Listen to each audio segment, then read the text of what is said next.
Цифрлық жүйелер тұрақты және орнықты болып қалу үшін олардың негізін қалайтын қызметкерлер қажет. Менің атым Нұрдуман. Ал менің атым Ерлан.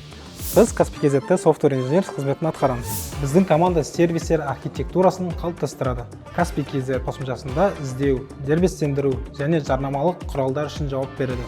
Біз ЭЦК шығару, жеке тұлғаны фото анықтау, ақылды кеңесші сияқты жобаларда және басқа да операциялық процестерде шешім қабылдау жүйесін жетілдіреміз. Пайдаланушылық тәжірибені жақсартамыз, тәуекелдерді азайтамыз және экожүйенің нақты, жылдам және ақылды жұмыс істеуіне көмектесеміз. Егер сіз Java, Kafka, SQL, MongoDB-де бэкэнд әзірлеу дағдысын меңгерсеңіз, немесе оларды оқып үйренуге қызығушылық танытсаңыз, қарқынды дамуға дайын болсаңыз және мықты ұжымда мансап баспалдағымен көтерілуді қаласаңыз, онда сізді Каспий.lab софтвер инженерингке қатысуға шақырамыз.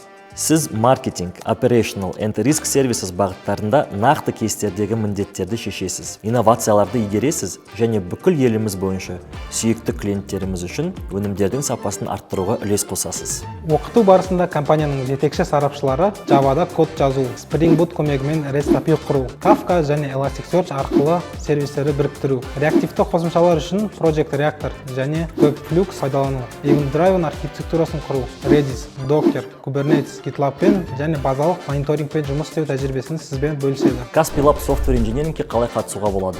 30 қарашаға дейін өтінімді толтырыңыз, 5 желтоқсанға дейін тестті тапсырыңыз, 19 желтоқсанға лайв кодинг сұхбаттан өтіңіз. Үздік түлектер Каспий.kz-тен оффер алады.